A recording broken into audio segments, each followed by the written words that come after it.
기도하겠습니다. 살아계신 하나님 아버지여, 이른 새벽부터 늦은 오후까지 지켜주시니 감사합니다. 하나님, 육신적으로 피곤치 않도록 도와주시고 영적으로 더 깨어있도록 도와주시며 사랑하는 자의 내 영혼이 잘됨같이 내가 범사에 잘되고 강건해지는 하나님의 복스러운 은혜가 있기를 간절히 원합니다. 하나님 말씀 듣기를 원합니다. 말씀 듣는 모든 심령 안에 굳은 마음들이 제거되어지게 하시며 말씀 듣는 모든 심령들 안에 이 말씀이 하나도 땅에 떨어지지 아니하여 복이 되는 복된 말씀 되게 하여 주시옵소서. 다시 한번 우리 교회가 도약하고 일어나고 행진하기를 원하오니 하나님 교회를 사랑하여 주시고 교회를 붙들어 메어 주시옵소서. 예수 그리스도의 이름으로 기도드리옵나이다. 아멘. 자, 요한복음 15장 예수님의 고별 설교와 관련된 장이기도 합니다. 그리고 오늘 이 고별 설교 중에서 제일 마지막 부분을 우리가 좀 한번 같이 보기를 원합니다. 예수님의 고별 설교의 마지막 요지는 몇 가지로 정리하면 이렇습니다.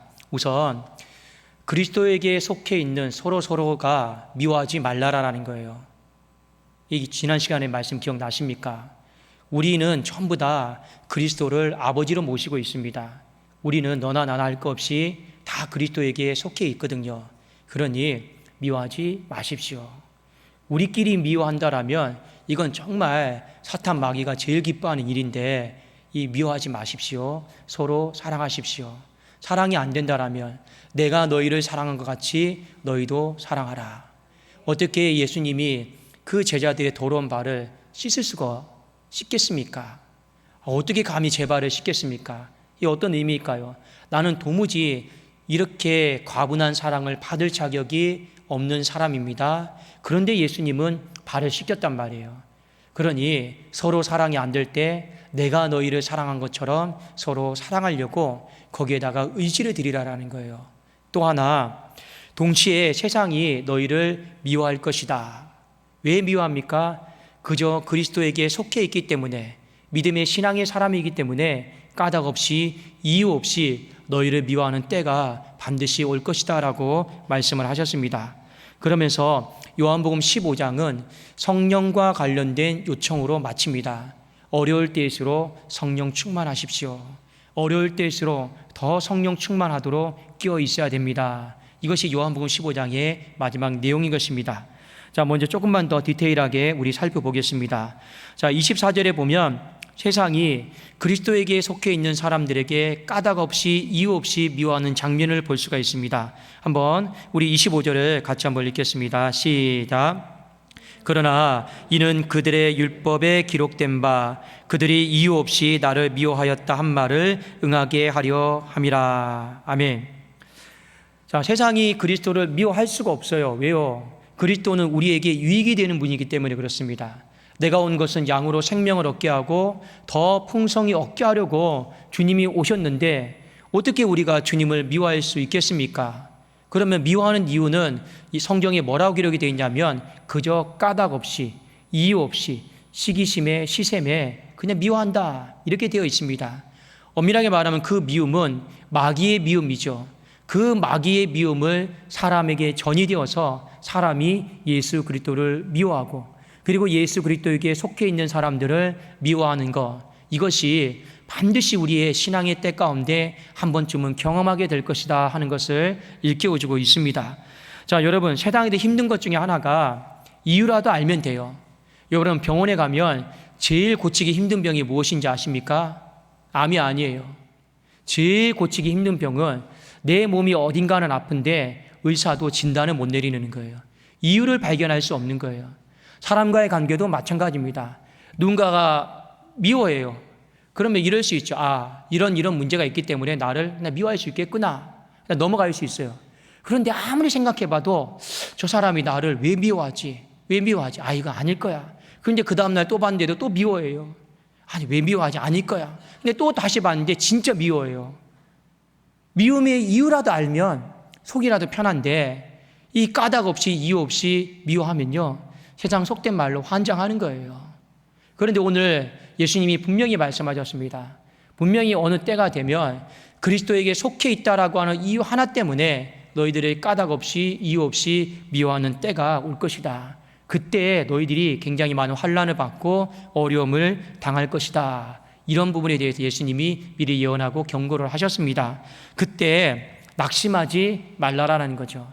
까닭 없이 미움받아도, 그냥 이유 없이 그냥 욕먹어도 낙심하지 마십시오. 왜요? 요한복음 15장 26절에 예수님이 진리의 성령 보혜사를 보내주시겠다라고 약속을 했기 때문에 그렇습니다. 제가 한번 읽겠습니다. 내가 아버지께로부터 너희에게 보낼 보혜사 곧 아버지께로부터 나오시는 진리의 성령이 오실 때 그가 나를 증언하실 것이요. 자, 이 먼저 보혜사는 쉽게 말하면 돕는 자입니다. 누구를 돕는 자일까요? 바로 하나님에게 속해 있는 자들을 도우시는 분이 보혜사 성령님이십니다. 자, 이 보혜사 성령님은 독특한 사역이 있어요. 그 독특한 사역이 뭐냐면 진리가 진리되도록 특별히 역사를 하시는 분이에요. 그래서 우리 개혁주의 신학에서는 이 말씀과 성령의 사역은 절대로 불가분의 사역입니다. 연계될 수밖에 없어요. 말씀이 있는 곳에 성령이 있어야 돼요. 성령이 있는 곳에 말씀이 없으면 안 됩니다. 성령이 있는 곳에 말씀이 없으면 신비주의로 갈 수밖에 없어요. 말씀이 있는 곳에 그러나 성령은 항상 역사를 하십니다. 정말 어지간하지 않으면 웬만하면 말씀이 있는 곳에 성령이 역사를 하셔야 돼요. 그래도 여러분들이 대표기도 하실 때마다 우리 1부, 2부 때도 다 잘들 하시는데 항상 여러분 설교자를 위해서 기도해 주셔야 됩니다. 그냥 설교자를 축켜 세우려고 하는 게 아니에요. 그 말씀 속에 다른 게 아니에요. 성령이 임하게 하여 주시옵소서. 진리가 진리되도록 도와주십시오. 왜요? 그것이 바로 보혜사 성령님의 사역이고 그 사역의 특징을 이름 따서 성령님을 진리의 성령이다라고 명명하고 있기 때문에 그렇습니다. 자, 진리의 성령이 오셔서 뭐 하시는 겁니까? 그가 나를 증언하신다고 했어요. 자, 여러분 이 말이 무슨 말일까요? 그가 와서 나를 증언한다라고 하는 건 어떤 의미입니까? 이미 세상이 어둠의 영에 사로잡혀 있습니다. 그런데 이 사탄 마귀가 모든 사람들을 다 이렇게 지배하고 있어요. 그 밑에 속해 있는 사람들이 정말 그리스도를 알고 그리스도의 행하신 일들, 인격, 사역들을 알고 아, 예수 그리스도는 나쁜 사람이구나, 못된 사람이구나, 아, 이 사람하고 가까이 하면 안 되지, 이러면 차라리 다행이에요. 그런데 지금 세상에 있는 모든 사람들이 그냥 아무런 여러분 이유 없이 그냥 미혹된 거예요. 미혹돼가지고 아, 나는 그리스도 싫어, 나는 예수님 있는 사람 싫어, 아, 저 사람들 별로 안 좋은 사람들이야, 가까이 가면 부정타, 그냥 이유 없이 미혹돼가지고 그러는 거예요. 다 오해해가지고. 그때 진리의 성령이 와서 뭐 하시는 겁니까? 나를, 예수 그리스도를 증언하신다고 했습니다. 그럼 이것은 어떤 의미일까요? 이 세상 한복판에서 그리스도와 관련된, 하나님과 관련된 그 오해들을요, 성령이 풀어주시는 거예요. 그게 증언하는 거예요. 근데 여러분, 이 사역이 절대로 쉬운 사역이 아닙니다. 사람과 사람과의 관계 속에서 오해를 푸는 게 얼마나 힘든지 몰라요. 오해하기는 되게 쉬워요. 뭐 사소한 일 하나 가지고 오해하기는 진짜 쉽습니다. 그런데 그 오해가 눈덩이처럼 불어나잖아요. 그 오해를 풀어나가는 건 어지간해서는요 어려운 일이에요. 저도 가끔씩 저희 집에 가면 아버지와 어머니가 뭔가 다퉈 있습니다. 그러면 늘 가면 하는 일이 뭐냐? 오해 풀어주는 일이에요. 이게 쉬운 일이 아니에요. 한쪽 편만 들다가는요 또 한쪽에 난리 납니다. 또 한쪽 편만 들다가 또 한쪽에서 난리 납니다. 이러지도 못하고 저러지도 못하고 오해를 풀어야 되는데, 그런데 부부가 함께 살아온 날의 연수만큼의 오해가 너무 깊어요.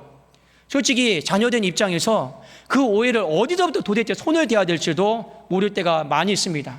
그래서 제가 웬만하면 저희 집을 안 가려고 그래요. 가면 머리 아프거든요. 그래서 저는 못 가지만 집사람과 제 딸에게는 잘 가라고 합니다. 힘드니까 그래요. 힘드니까. 다른 게 힘든 게 아니고 그 오해를 풀어주는 거, 그게요 너무 힘든 일이에요. 자, 이 세상에 속해 있는 사람이 그리스도와 이렇게 오해가 있어요. 웬만한 오해가 아니면 영적인 오해예요. 이게 보이지 않으니까 얼마나 힘들겠습니까? 그런데 진리의 성령이 와서 진리가 진리되도록, 진실이 진실되도록 그 오해를요 다 푸시는 거예요. 먼저 그것이 바로 진리의 성령이 나를 증언할 것이요. 이 부분에 대한 말씀입니다.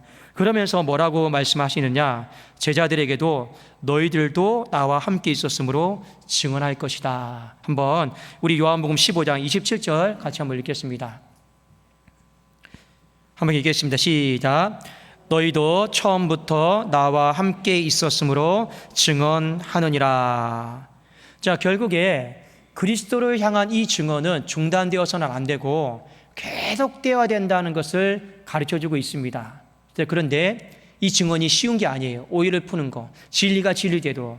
그래, 이렇게 생각하시면 돼요. 여러분, 이스라엘 백성들이 요단강을 건너서 제일 먼저 맞닥뜨린 성이 여리고 성입니다. 그는 인간의 힘과 능력으로 점령할 수 없는 성이에요. 그런데 하나님이 그 성을 무너뜨려 주셨어요.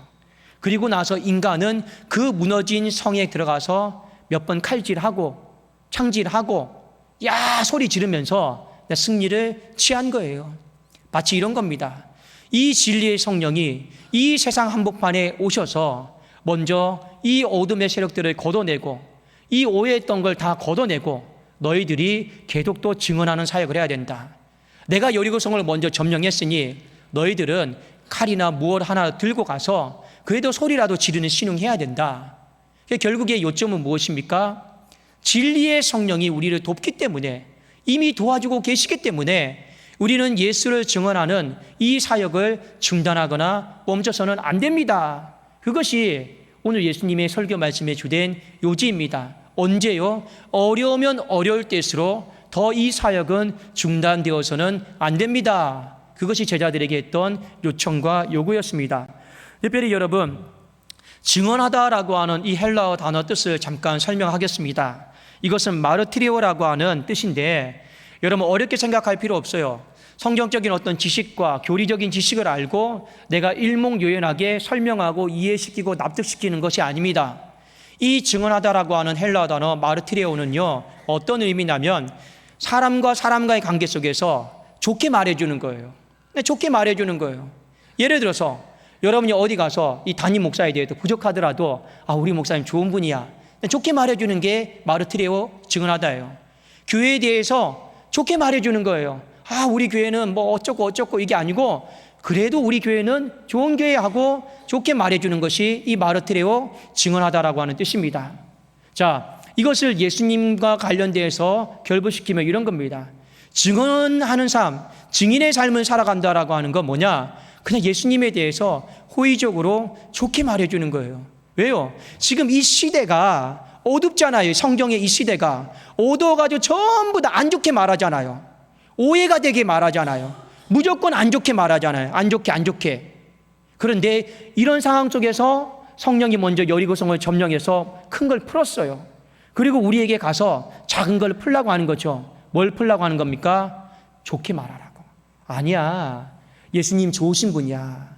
예수님 우리 망하게 하시는 분이 아니고 우리에게 생명을 주고 더 풍성하게 하시는 분이야. 좋게 말하는 거예요. 제가요, 학창시절 때 저희 아버님 전도하는 것이 굉장히 어려웠습니다. 왜 어려웠냐면 아버님에게는 교회는 곧 기업이었거든요. 힘들게 벌어온 돈을 가져가는 곳이었어요. 근데 아버님이 헌금 생활하는 걸 너무너무 싫어했습니다. 늘 앉혀놓고 학생 때 제가 무슨 말을 하겠습니까? 안침을 당하고 이 돈을 어떻게 버는 것인데 왜 교회에 가서 헌금하려고 하느냐? 아버님 그거 아니에요. 아무리 설명해줘도 이미 머릿속에, 아버지의 머릿속에 교회는 기업이에요. 돈 버는 것이고 이윤 창출하는 것이에요. 그런데 그 오해를 푸는 것이 그때 당시에는 너무나도 어려웠습니다. 아버님이 한 번 인생에 어려움을 겪으면서 의지할 곳이 없어서 죽으려고 한 적이 있어요. 그때 기도해 줬습니다. 그래도 아버지의 이 아픔을, 아버지의 실수지만 아버지의 고통을 그래도 이해해 주는 분은 하나님이십니다. 그리고 그 하나님이 아버지의 이 마음을, 손해를 이루해 주실 것입니다. 그러면서 이 그리스도에 대한 오해를 조금씩 풀어줬어요.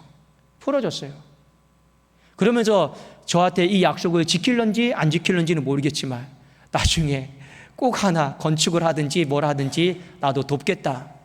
뭐 지켜주면 감사하고 못 지켜주면 마음만이라도 받고 그것 때문에 또 부자지간에 싸울 일은 없지 않습니까? 그러니까 저는 감사해요. 뭐가 감사하냐면 교회에 대한 생각이 바뀌었다라는 게 감사해요. 옛날에는 교회는 기업이었어요. 돈을 가져가는 곳이었어요. 근데 지금은 전혀 그런 생각을 하시지를 않습니다. 오해가 풀린 거죠. 그렇지 않겠습니까? 여러분, 예수를 증언한다라고 하는 건 어렵게 생각하실 필요 없습니다. 뭔가 신학적인 거, 뭐 조직신학, 신론, 기독론, 인간론, 뭐 교회론 알 필요 없어요. 궁금하면 아셔야겠지만 중요한 건 마음입니다. 여러분이 담임 목사에 대해서 좋은 마음을 갖고 있으면 좋게 호의적으로 말하게 되어 있고, 교회에 대해서 좋은 마음을 갖고 있으면 아무리 결점이 많아도 그냥 좋게 호의적으로 말하게 되어 있는 것입니다. 서로와 서로의 관계도 마찬가지예요. 그냥 누가 봤을 때 내 남편 부족해 보이고 내 아내 부족해 보여도 내가 호의적으로 좋게 말하면 끝나는 거예요. 옆에서 안 좋게 말한다고 해서 같이 안 좋게 말하면 그거는 예수를 증언하는 삶이 아닌 것이죠. 마귀가 기뻐하는 것이 아니겠습니까? 여러분, 증언하는 이 부분에 있어서 어려워하지 않기를 바랍니다. 가장 기본적인 것은 여러분이 알고 있는 예수님에 대해서 좋게 말하면 돼요. 나 예수님께 사랑받았어. 예수님 참 좋은 분이야. 내가 기도하면 응답해 주는 분이야. 그리고 조금만 더 넓게 말하면 그리스도의 몸된 교회를 향해 좋게 말하는 것이 바로 우리 증언하는 삶입니다. 제가 어제요, 이 일대에서 이제 조합원들이 모여가지고 회의를 했습니다. 그런데 저보고 그래도 담임 목사 축사가 필요하다고 해서 했습니다. 제가 다른 말 안 했어요. 우리 교회 표 중에 하나가 하나님의 축복을 나누라인데, 그래도 이 장소 공간을 여러분들에게 나눌 수 있어서 감사합니다. 그리고 여러분, 한 가지 부탁을 드립니다. 우리 교회가 부족하지만 빛과 소금의 역할을 감당하려고 몸부림치고 있으니 어디 나가셔서 독산동 교회 좋게만 말해 주십시오. 제가 그 얘기만 했어요. 그 얘기만 했어요. 근데요, 오늘 어떤 한 분이 오셔가지고, 여러분, 제가 물질 헌금과 관련된 얘기를 하고 싶은 게 아니에요. 어제 그렇게 사용한 것이 너무 감사해서 오늘 헌금하고 가셨어요. 전혀 우리와 관련이 없는 분이. 얼마나 감사한 일이에요. 사랑하는 여러분, 어려운 때일수록 자꾸만 우리의 입은 닫혀집니다. 세상 말로 말하면 어려운 때일수록 지갑이 닫힌다고 그러죠. 영적으로 어려운 때일수록 자꾸만 입술이 닫힙니다. 입이 안 떨어져요. 입이 안 떨어지면 당연히 예수를 증언하고 교회나 우리 모든 것들에 대해서 호의적으로 말하는 것이 어려워집니다. 그냥 생각만 해도 내가 입만 열면 아픔을 겪을 것 같고, 입만 열면 고통을 당할 것 같고, 또 왕따 당할 것 같고, 이런 두려움들이 많이 있어요. 괜히 이상한 사람으로 오해받을 것 같고. 자, 그런데 그럴 때일수록, 어려운 때일수록 오늘 설교 제목처럼 우리는 성령 충만하셔야 됩니다. 그 성령 충만은 다른 게 아니에요. 하나님이 나를 도와주신다. 도와주신다. 저는 늘 목회를 하면서 이런 생각을 갖습니다. 목회를 하다 보면 일에 경중이 있어요. 어떤 건요, 제 영역 밖에 목회가 있습니다. 손댈 수 없는 게 있어요. 그러나 저는 성격상 포기하지를 않아요. 왜요? 내가 손대지 못하는 것은 성령 하나님께서 손대 주신다. 도와주신다. 이 분명한 확신이 있기 때문에 그냥 걸어 나가는 것입니다. 그렇지 않겠습니까? 그리고 성령께서 여리고성과 같은 커다란 문제들은 반드시 다 무너뜨려 주시고 해결해 주시고, 나는 그저 숟가락 하나 얹을 수 있도록 하나님이 다 배려해 주신다. 그게 여러분 무엇입니까? 성령 충만입니다. 성령 충만은 뭔가 홀리한 느낌이 아니에요. 뭔가 좋은 느낌이 아니라 오늘 문자대로 하면 보혜사 성령님이세요. 돕는 분이에요. 하나님께서 이 어두운 세상 한복판에서 나를 도와주신다. 나와 함께 하시고 나를 도와주신다라고 하는 분명한 확신을 갖는 것이 여러분 성령 충만입니다. 그 성령 충만을 언제 필요할까요? 어려울 때일수록 더 이 성령 충만이 필요하지 않겠습니까? 어려울 때일수록 어려움의 문제 앞에서, 이 고난 앞에서, 이 힘듦과 답답함 앞에서, 이 낙심되는 상황 앞에서 우리에게 더 필요한 것이 무엇입니까? 바로 성령 충만한 것입니다. 그러면 하나님께서 나를 돕는다는 확신이 있으면 내 입이 떨어져요. 내 지갑이 열려요.